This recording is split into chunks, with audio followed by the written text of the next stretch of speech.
ನಮಸ್ತೆ ಫ್ರೆಂಡ್ಸ್. ನೋಡಿ, ನಾವು ಮನೆಯಲ್ಲಿ ಗಾರ್ಡನನ್ನು ರೆಡಿ ಮಾಡಬೇಕು ಅಂದರೆ ಈ ತೆಂಗಿನ ಸಿಪ್ಪೆ ವೇಸ್ಟ್ ಆಗೋದನ್ನು ಎಸೆಯೋ ಬದಲು ಈ ರೀತಿ ಮಾಡ್ಕೋಬೋದು ಅಂತ ಹಿಂದಿನ ವಿಡಿಯೋದಲ್ಲಿ ತೋರಿಸಿದ್ದೆ. ಇವತ್ತು ಈ ವಿಡಿಯೋದಲ್ಲಿ ನಾನು ಏನೇನು ಹಾಕಿ ಗಿಡಗಳನ್ನು ಯಾವ್ಯಾವ ರೀತಿಯಲ್ಲಿ ನೆಡ್ತೀನಿ ಅನ್ನೋದನ್ನು ತೋರಿಸ್ತೀನಿ. ನೋಡಿ, ಎಸೆಯೋ ಬದಲು ಈ ರೀತಿ ಮಾಡಿಕೊಂಡ್ರೆ ಹಣನೂ ಖರ್ಚಾಗಲ್ಲ. ನೋಡಿ, ಸುಂದರವಾದ ಗಾರ್ಡನನ್ನು ನಾವು ರೆಡಿ ಮಾಡ್ಕೋಬೋದು ಈ ತೆಂಗಿನ ಸಿಪ್ಪೆಯಿಂದ. ಡೀಟೇಲ್ ಆಗಿ ಬೇಕು ಅಂದರೆ ಆ ವಿಡಿಯೋನ ನೋಡಿ, ನಾನು ಎಂಡ್ ಕಾರ್ಡಲ್ಲಿ ಆ ವಿಡಿಯೋದ ಲಿಂಕನ್ನು ಹಾಕಿರ್ತೀನಿ. ನೀವು ನನ್ನ ಚಾನಲ್ನ ಸಬ್ಸ್ಕ್ರೈಬ್ ಮಾಡದೆ ವಿಡಿಯೋನ ನೋಡ್ತಾ ಇದ್ರೆ ಸಬ್ಸ್ಕ್ರೈಬ್ ಮಾಡಿಕೊಂಡು ಪಕ್ಕದಲ್ಲಿರೋ ಬೆಲ್ಲೈಕನ್ ಕ್ಲಿಕ್ ಮಾಡಿಕೊಂಡ್ರೆ ನಾನು ಹಾಕುವ ಎಲ್ಲ ವಿಡಿಯೋದ ನೋಟಿಫಿಕೇಷನ್ ನಿಮಗೆ ಬರುತ್ತೆ. ಆಗ ನೀವು ಎಲ್ಲ ವಿಡಿಯೋಸನ್ನು ನೋಡ್ಬೋದು. ನಾನು ಇದೇ ರೀತಿ ಗಾರ್ಡನ್ ಐಡಿಯಾಗಳನ್ನು ತರ್ತೀನಿ, ಗಾರ್ಡನಿಂಗ್ ಹೇಗೆ ಮಾಡೋದು ಅಂತ ಹೇಳ್ತೀನಿ, ಮತ್ತು ಹೊಸ ಗಿಡಗಳನ್ನು ತಂದರೆ ಅದನ್ನು ಕೂಡ ನಿಮ್ಮ ಜೊತೆ ಶೇರ್ ಮಾಡ್ಕೋತೀನಿ. ಫರ್ಟಿಲೈಸರ್ಗಳನ್ನು ಮಾಡ್ತೀನಿ, ಪೆಸ್ಟಿಸೈಡ್ಗಳನ್ನು ಮಾಡ್ತೀನಿ. ಎಲ್ಲ ವಿಡಿಯೋಸ್ ನಿಮ್ಗೆ ಬರಬೇಕು ಅಂದರೆ ಸಬ್ಸ್ಕ್ರೈಬ್ ಮಾಡಿಕೊಂಡು ಆಲ್ ಅಂತ ಸೆಲೆಕ್ಟ್ ಮಾಡ್ಕೊಳ್ಳಿ. ಆಗ ನಾನು ಹಾಕುವ ಎಲ್ಲ ವಿಡಿಯೋದ ನೋಟಿಫಿಕೇಷನ್ ನಿಮಗೆ ಬರುತ್ತೆ. ಮತ್ತು ಈ ವಿಡಿಯೋಕ್ಕೆ ಲೈಕ್ ಮಾಡಿ. ನಿಮ್ಮ ಲೈಕ್ ನನಗೆ ಇನ್ನೂ ಹೊಸ ವಿಡಿಯೋಗಳನ್ನು ತರಲಿಕ್ಕೆ ಸ್ಫೂರ್ತಿ ಬರುತ್ತೆ. ಹಾಗಾಗಿ ನೋಡಿ, ನಾನಿಲ್ಲಿ 3 ಸ್ಟೆಪ್ಪಲ್ಲಿ ಮಾಡ್ಕೊಂಡಿದ್ದೀನಿ. ಈ ವಿಡಿಯೋದಲ್ಲಿ ನಾನು ತೆಂಗಿನ ಸಿಪ್ಪೆಯಿಂದ ಮಾಡಿರುವಂಥ ಗಾರ್ಡನ್ನಿಗೆ ನಾನು ಯಾವ ಗಿಡಗಳನ್ನು ನೆಟ್ಟಿದ್ದೀನಿ, ಹೇಗೆ ನೆಟ್ಟಿದ್ದೀನಿ, ಮತ್ತು ಅದು 15 ದಿವಸದ ನಂತರ ಯಾವ ರೀತಿ ಆಗಿದೆ ಅನ್ನೋದನ್ನು ನಿಮ್ಮ ಜೊತೆ ಶೇರ್ ಮಾಡ್ಕೋತಾ ಇದ್ದೀನಿ. ನೋಡಿ, ಈ ರೀತಿ ಮಾಡ್ಕೊಂಡಿದ್ದೀನಿ. ನೋಡಿ, 3 ಸ್ಟೆಪ್ಪಲ್ಲಿ ಇದನ್ನು ನಾವು ಯಾವ ರೀತಿ ಬೇಕಾದರೂ ಮಾಡ್ಕೋಬೋದು, ಒಂದೇ ಸ್ಟೆಪ್ಪಲ್ಲಿ ಕೂಡ ಮಾಡ್ಕೋಬೋದು.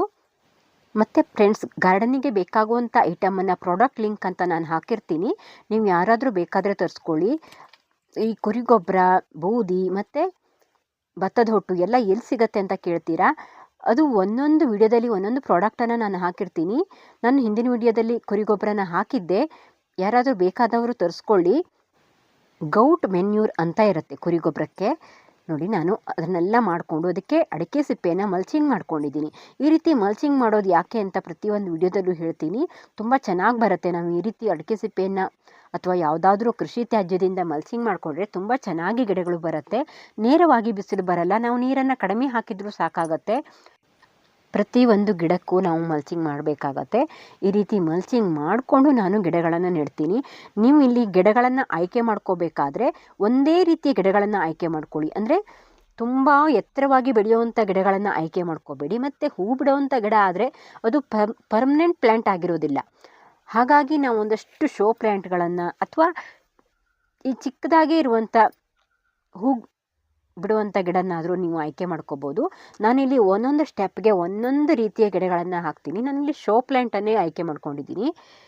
ಮತ್ತು ನಾವು ಗಿಡಗಳನ್ನು ಆಯ್ಕೆ ಮಾಡ್ಕೋಬೇಕಾದ್ರೆ ಅದಕ್ಕೆ ಒಂದೇ ರೀತಿಯ ರಿಕ್ವೈರ್ಮೆಂಟ್ ಇರಬೇಕು. ಅಂದರೆ ಬಿಸಿಲು, ನೀರು ಎಲ್ಲ ಒಂದೇ ರೀತಿ ರಿಕ್ವೈರ್ಮೆಂಟ್ ಇದ್ದರೆ ಅದು ಗಿಡ ತುಂಬ ಚೆನ್ನಾಗಿ ಬರುತ್ತೆ. ಇಲ್ಲ ಅಂದರೆ ಹಾಳಾಗಿಬಿಡುತ್ತೆ. ಹಾಗಾಗಿ ನೋಡಿ, ನಾನಿಲ್ಲಿ ಅರೇಲಿಯಾ ಇದು ಸಣ್ಣದಾಗಿ ಹರಡ್ಕೊಂಡು ಬೆಳೆಯುತ್ತೆ. ಹಾಗಾಗಿ ಅದನ್ನು ತಗೊಂಡಿದ್ದೀನಿ. ಇದು ತುಂಬ ಚೆನ್ನಾಗಿ ಹಸಿರಾಗಿ ಕಾಣಿಸುತ್ತೆ, ಯಾವಾಗಲೂ ಹಸಿರಾಗಿರುತ್ತೆ. ನೋಡಿ, ಈ ರೀತಿ ಸ್ವಲ್ಪ ದೂರ ಅದನ್ನು ಕಟ್ ಮಾಡಿಕೊಂಡು ನೆಡ್ತೀನಿ. ಅದು ಆಮೇಲೆ ಹರಡ್ಕೊಂಡ ಮೇಲೆ ತುಂಬ ಚೆನ್ನಾಗಿ ಕಾಣಿಸುತ್ತೆ ಅಂತ. ನೋಡಿ, ನಾನಿಲ್ಲಿ ಕೆಳಗಿನ ಸ್ಟೆಪ್ಪಲ್ಲಿ ಇದನ್ನು ನೆಡ್ತೀನಿ. ಇನ್ನೂ ಕೆಳಗಡೆ ನೆಲದಲ್ಲಿ ಆ ಸ್ಟೆಪ್ ಇರುತ್ತಲ್ಲ, ಕೆಳಗಡೆ ಸ್ಟೆಪ್ಪಲ್ಲೂ ಕೂಡ ನೀವು ಗಿಡಗಳನ್ನು ನೆಟ್ಕೋಬೋದು. ನಾನಿಲ್ಲಿ ಸ್ವಲ್ಪ ಸೈಡಲ್ಲಿ ಜಾಗ ಇರಲಿಲ್ಲ, ನಾನು ಬೆಂಡೆ ಗಿಡ ಎಲ್ಲ ಹಾಕ್ಕೊಂಡಿದ್ದೆ. ಹಾಗಾಗಿ ಅಲ್ಲಿ ಏನನ್ನೂ ನೆಟ್ಟಿಲ್ಲ. ಸ್ವಲ್ಪನೇ ಗಿಡಗಳನ್ನು ತಗೊಂಡು ನಾನು ಈ ಸ್ಟೆಪ್ಪಲ್ಲಿ ಫುಲ್ ಇದೇ ಗಿಡನ ನೆಡ್ತೀನಿ. ನೋಡಿ, ಇದು ತುಂಬ ಚೆನ್ನಾಗಿ ಬೇರು ಬರುತ್ತೆ. ಹಾಗಾಗಿ ಇದು ಚೆನ್ನಾಗಿ ಬೆಳೆಯುತ್ತೆ ಕೂಡ. ಹಾಗಂತ ಇದಕ್ಕೆ ಬಿಸಿಲು ತುಂಬ ಬಂದರೆ ಈ ರೀತಿ ಹಸಿರಾಗಿರಲ್ಲ. ಬಿಸಿಲು ಕಡಿಮೆ ಬರಬೇಕಾಗತ್ತೆ. ಇಲ್ಲಿ ನಾನಿಟ್ಟಿರೋ ಜಾಗದಲ್ಲಿ ಸೈಡಲ್ಲಿ ಒಂದಷ್ಟು ಶೇಡ್ ನೆಟ್ಟನ್ನೆಲ್ಲ ಕಟ್ಕೊಂಡಿದ್ದೀವಿ. ಹಾಗಾಗಿ ಇದಕ್ಕೆ ನೆರಳು ಬರುತ್ತೆ ಅಂತ ನಾನು ಈ ಗಿಡನೇ ತಗೊಂಡಿದ್ದೀನಿ. ನೋಡಿ, ಈ ರೀತಿ ಎಲ್ಲ ಗಿಡನೂ ಇಲ್ಲೇ ನೆಟ್ಕೋತೀನಿ. ನಾವಿಲ್ಲಿ ಹೂ ಬಿಡುವಂಥ ಗಿಡಗಳನ್ನು ತೊಗೊಂಡ್ರೆ ಅದು ಕೆಲವೊಂದು ಸೀಸನಲ್ ಪ್ಲ್ಯಾಂಟ್ ಆಗಿರುತ್ತೆ. ಇನ್ನು ಕೆಲವು ಒಂದು ಟೈಮಲ್ಲಿ ಹೂ ಬಿಡುತ್ತೆ, ಇನ್ನೊಂದು ಟೈಮಲ್ಲಿ ಹೂ ಬಿಡಲ್ಲ. ಹಾಗಾಗಿ ನಾವಿಲ್ಲಿ ಶೋ ಪ್ಲ್ಯಾಂಟನ್ನು ತೊಗೊಂಡ್ರೆ ಯಾವಾಗಲೂ ಒಂದೇ ರೀತಿ ಗಿಡಗಳ ಆಗಿರುತ್ತೆ ಅಂತ ನಾನಿಲ್ಲಿ ಶೋ ಪ್ಲ್ಯಾಂಟನ್ನೇ ಆಯ್ಕೆ ಮಾಡ್ಕೊಂಡಿದ್ದೀನಿ. ಹಾಗೆ ನೋಡಿ, ಇಲ್ಲಿ 2ನೇ ಸ್ಟೆಪ್ಪಲ್ಲಿ ನಾನು ಈ ರೀತಿ ಪ್ಲ್ಯಾಂಟನ್ನು ತೊಗೋತೀನಿ. ಇದು ಕೂಡ ಮಲ್ಟಿಪಲ್ ಆಗಿ ತುಂಬ ಚೆನ್ನಾಗಿ ಸ್ಪ್ರೆಡ್ ಆಗಿ ಬರುತ್ತೆ. ಹಾಗಾಗಿ ಈ ಪ್ಲ್ಯಾಂಟನ್ನು ತೊಗೊಂಡಿದ್ದೀನಿ. ಮತ್ತು ಸಣ್ಣ ಸಣ್ಣ ಕೆಂಪು ಸಸ್ಯನ ತಗೊಂಡಿದ್ದೀನಿ, ಅದನ್ನು ಕೂಡ ನೆಡ್ತೀನಿ, ಇದನ್ನು ಕೂಡ ನೆಡ್ತೀನಿ. ಅಲ್ಲಿ ಕೆಳಗಡೆ ಹರಡಿ ಬರುತ್ತೆ ಅಂತ ಹ್ಯಾಂಗಿಂಗ್ ಪಾಟಿಗೆ ಹಾಕುವಂಥ ಸಣ್ಣ ಗಿಡನ ತೊಗೊಂಡಿದ್ದೀನಿ. ನೋಡಿ ಈ ರೀತಿ ನೆಟ್ಕೊಂಡಿದ್ದೀನಿ. ಅದನ್ನು ಸ್ವಲ್ಪ ದೂರ ದೂರ ನೆಡ್ತೀನಿ, ಅದು ಸ್ಪ್ರೆಡ್ ಆಗುತ್ತೆ, ತುಂಬ ಚೆನ್ನಾಗಿ ಸ್ಪ್ರೆಡ್ ಆಗಿದೆ. ನೀವು ಲಾಸ್ಟಲ್ಲಿ ನೋಡಿ ಹೇಗಾಗಿದೆ ಅಂತ. ಒಂದು 15 ದಿವಸ ತಿಂಗಳಿಗೆಲ್ಲ ತುಂಬ ಚೆನ್ನಾಗಿ ಸ್ಪ್ರೆಡ್ ಆಗಿಬಿಡತ್ತೆ. ನೋಡಿ ಈ ರೀತಿ ಸ್ವಲ್ಪ ದೂರ ದೂರದಲ್ಲೇ ನಾನು ಇದರಲ್ಲಿ ನೆಡ್ತೀನಿ. ಹೀಗೆ ಕಲರ್ ಗಿಡಗಳನ್ನು ನಾವು ನೆಟ್ಕೊಂಡ್ರೆ ತುಂಬ ಚೆನ್ನಾಗಿ ಕಾಣಿಸುತ್ತೆ ಅಂತ ಈ ರೀತಿ ಕಲರ್ ಆಗಿರೋದನ್ನೇ ನಾನು ತಗೊಂಡಿದ್ದೀನಿ. ನೋಡಿ ಇಲ್ಲಿ ಮತ್ತೊಂದು ಗಿಡಗಳನ್ನು ಕೂಡ ನಾನಿಲ್ಲಿ ನೆಟ್ಕೊಂಡಿದ್ದೀನಿ.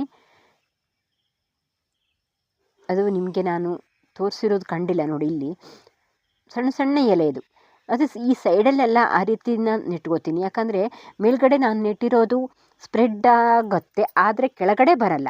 ಈ ರೀತಿ ಈ ಗಿಡನ ನಾನು ನೆಟ್ಟಿದ್ದೀನಲ್ಲ, ಇದು ಸ್ವಲ್ಪ ಕೆಳಗಡೆ ಭಾಗದಂಗೆ ಆಗುತ್ತೆ. ಹ್ಯಾಂಗಿಂಗ್ ಪುಟ್ಟಿಗೆಲ್ಲ ಹಾಕಿರ್ತೀವಲ್ಲ ಅದೇ ರೀತಿ ಬರುತ್ತೆ. ಹಾಗಾಗಿ ಅದು ಕೆಳಗಡೆ ಹೆಂಗಾಗಿ ಬರಲಿ ಅಂತ ನಾನು ಈ ಸಸ್ಯನ ನೆಡ್ತೀನಿ. ನೋಡಿ ಸೈಡಲ್ಲಿ ಸ್ವಲ್ಪ ದೂರದಲ್ಲಿ ಅದನ್ನು ಕೂಡ ನೆಟ್ಟಿದ್ದೀನಿ. ನೀವು ನೋಡ್ಬೋದು, ನೀವು ಆಮೇಲೆ ಸ್ಪ್ರೆಡ್ ಆಗಿದ್ದು ನೋಡಿದ್ರೆ ನಿಮಗೆ ಅರ್ಥ ಆಗುತ್ತೆ ನಾನು ಅಲ್ಲಿ ಯಾವ ಗಿಡನ ನೆಟ್ಟಿದ್ದೀನಿ ಅಂತ. ಇಲ್ಲಿ ಸ್ವಲ್ಪ ಕಲರ್ಸ್ ಇಲ್ಲ ಆ ಗಿಡ, ಆಮೇಲೆ ಚೆನ್ನಾಗಿ ಕಲರ್ಸ್ ಬಂದಿದೆ. ಈ ಪ್ಲ್ಯಾಂಟಿಗೆಲ್ಲ ಹೆಚ್ಚು ಆರೈಕೆಗಳು ಬೇಕಾಗಲ್ಲ, ನೀರನ್ನು ಹಾಕ್ತಾ ಬಂದರೆ ಸಾಕಾಗತ್ತೆ. ಏನೋ ಒಂದು ತಿಂಗಳಿಗೋ 15 ದಿವಸಕ್ಕೋ ಒಮ್ಮೆ ಯಾವುದಾದ್ರೂ ಒಂದು ಫರ್ಟಿಲೈಸರನ್ನು ಮಾಡ್ತೀವಲ್ಲ ನಾವು, ಆ ಫರ್ಟಿಲೈಸರನ್ನು ಕೊಟ್ಟರೂ ಸಾಕಾಗತ್ತೆ. ಹಾಗೆ ನೋಡಿ ಮೇಲ್ಗಡೆ ನಾನಿಲ್ಲಿ ಕೋಲಿಯಾಸ್ನ ನೆಟ್ಕೊಂಡಿದ್ದೀನಿ. ಕೋಲಿಯಾಸ್ ಸ್ವಲ್ಪ ಎತ್ತರ ಆಗಿ ಬೆಳೆಯುತ್ತೆ, ಆದರೂ ಕೂಡ ಮೇಲ್ಗಡೆ ಇರಲಿ ಅಂತ ಕೋಲಿಯಾಸನ್ನು ಕಟಿಂಗ್ ಮಾಡಿ ಚಿಕ್ಕ ಚಿಕ್ಕ ಪೀಸು ಒಂದು 2-3 ಪೀಸ್ಗಳನ್ನು ನಾನಿಲ್ಲಿ ನೆಟ್ಕೊಂಡಿದ್ದೀನಿ. ಅದು ತುಂಬ ಚೆನ್ನಾಗಿ ಕೋಲಿಯಾಸ್ ಸ್ಪ್ರೆಡ್ ಆಗುತ್ತೆ ಮತ್ತು ಎನಿ ಟೈಮ್ ಕಲರ್ಫುಲ್ ಆಗಿರುತ್ತೆ ಅಂತ ಕೋಲಿಯಾಸನ್ನು ನಾನಿಲ್ಲಿ ನೆಟ್ಕೊಂಡಿದ್ದೀನಿ. ಕೋಲಿಯಾಸನ್ನು ನಾವು ಪಿಂಚಿಂಗ್ ಮಾಡ್ತಾ ಬಂದರೆ ಆ ಕುಡಿನ ಚೆನ್ನಾಗಿ ಹರಡ್ಕೊಂಡು ಬೆಳೆಯುತ್ತೆ. ಮತ್ತು ಇದಕ್ಕೂ ಅಷ್ಟೇ ನೀರನ್ನು ಹಾಕಿದರೆ ಸಾಕಾಗತ್ತೆ, ತುಂಬ ಈಸಿಯಾಗಿ ಅದನ್ನು ಬೆಳೆಸ್ಬೋದು ನಾವು ಈ ಕೋಲಿಯಾಸನ್ನು. ನೋಡಿ ತುಂಬ ಕಲರ್ಸಲ್ಲಿ ಇರುತ್ತೆ ಕೋಲಿಯಾಸ್ ಕೂಡ ಅಷ್ಟೇ. ಅದನ್ನು ತಂದರೆ ನಮ್ಮ ಗಾರ್ಡನ್ ಒಂದು ರೀತಿ ಕಲರ್ಫುಲ್ಲಾಗಿ ಕಾಣುವಂತೆ ನಾವು ಮಾಡ್ಕೋಬೋದು ಈ ಕೋಲಿಯಾಸನ್ನೆಲ್ಲ ನೆಟ್ಕೊಳ್ಳೋದ್ರಿಂದ. ನೋಡಿ ಈ ರೀತಿ ಗಿಡಗಳನ್ನು ನೆಟ್ಕೊಂಡಿದ್ದೀನಿ ನಾನು. ನೀವು ಬೇಕಾದರೆ ಮಾಡಿ ನೋಡಿ, ಹೇಗೆ ಬಂದಿದೆ, ನೀವು ಮಾಡಿದ್ರಾ ಇಲ್ವಾ ಅಂತ ಕಾಮೆಂಟ್ ಮಾಡಿ. ನಾನು ಹಿಂದಿನ ವಿಡಿಯೋದಲ್ಲಿ ತೋರಿಸಿದ್ನಲ್ಲ, ಯಾರಾದರೂ ಮಾಡಿದರೆ ಕಾಮೆಂಟ್ ಮಾಡಿ. ಈ ರೀತಿ ಗಿಡಗಳನ್ನು ಯಾವ ರೀತಿ ಗಿಡಗಳನ್ನು ನೆಟ್ಟಿದ್ದೀರಾ ಅಂತಲೂ ಕಾಮೆಂಟ್ ಮಾಡಿ. ಈ ವಿಡಿಯೋದಲ್ಲಿ ತೆಂಗಿನ ಸಿಪ್ಪೆನ ವೇಸ್ಟ್ ಮಾಡದೆ, ಯಾವುದೇ ರೀತಿ ಹಣನೂ ಖರ್ಚು ಮಾಡದೆ ನಮ್ಮ ಗಾರ್ಡನ್ನ ಹೇಗೆ ಸುಂದರವಾಗಿ ಮಾಡೋದು ಅಂತ ನಾನು ಇಲ್ಲಿ ತೋರಿಸಿದ್ದೀನಿ. ನೋಡಿ ಇದು ನಾನು ನೆಟ್ಟಿರೋ ಅಂಥ ಗಿಡಗಳೆಲ್ಲ ಈ ರೀತಿ ಇದೆ. ನೋಡಿ ಎಷ್ಟು ಚೆನ್ನಾಗಿ ಕಾಣಿಸುತ್ತೆ, ಹೀಗೆ ಕೂಡ ಎಷ್ಟು ಚೆನ್ನಾಗಿ ಕಾಣಿಸುತ್ತೆ. ನೋಡಿ ಇಲ್ಲಿ ಸ್ಪ್ರೆಡ್ ಆದಮೇಲೆ ಯಾವ ರೀತಿ ಆಗಿದೆ ಅಂತ. ಒಂದು 15 ದಿವಸಕ್ಕೆಲ್ಲ ಈ ರೀತಿ ಸ್ಪ್ರೆಡ್ ಆಗಿಬಿಟ್ಟಿದೆ. ಈ ವಿಡಿಯೋ ಇಷ್ಟ ಆದರೆ ಲೈಕ್ ಮಾಡಿ, ಶೇರ್ ಮಾಡಿ, ಕಾಮೆಂಟ್ ಮಾಡಿ. ಮುಂದಿನ ಹೊಸ ಹೊಸ ವಿಡಿಯೋಗಳಿಗಾಗಿ ನನ್ನ ಚಾನಲ್ನ ಸಬ್ಸ್ಕ್ರೈಬ್ ಮಾಡ್ಕೊಂಡು ನೋಡಿ. ನೋಡಿ ಎಷ್ಟು ಚೆನ್ನಾಗಿ ಬಂದಿದೆ,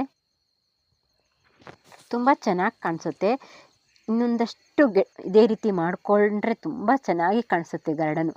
ನಾನು ಗಾರ್ಡನ್ ಅಂದರೆ ಸಪ್ರೇಟಾದ ಜಾಗ ಇಲ್ಲ ನನಗೆ ಅಲ್ಲಿ, ಹಾಗಾಗಿ ಎಲ್ಲೆಲ್ಲೋ ಒಂದೊಂದು ಕಡೆ ಈ ರೀತಿ ಮಾಡ್ಕೊಂಡಿದ್ದೀನಿ ಅಷ್ಟೇ. ನಮ್ಮ ಹಳ್ಳಿಗಳಲ್ಲಿ ಹಾಗೆ ನಮಗೆ ಆಮೇಲೆ ತೋಟ ಇರೋದ್ರಿಂದ, ಅಡಿಕೆ ತೋಟ ಇರೋದ್ರಿಂದ ಅದನ್ನು ಅಡಿಕೆ ಒಣಗಿಸ್ಲಿಕ್ಕೆ ಜಾಗ ಬೇಕಾಗತ್ತೆ. ಈ ವಿಡಿಯೋನ ಪೂರ್ತಿಯಾಗಿ ನೋಡಿದ್ದಕ್ಕೆ ಧನ್ಯವಾದ friends. Thank you for watching. Bye. ಮುಂದಿನ ವಿಡಿಯೋದಲ್ಲಿ ಸಿಗ್ತೀನಿ.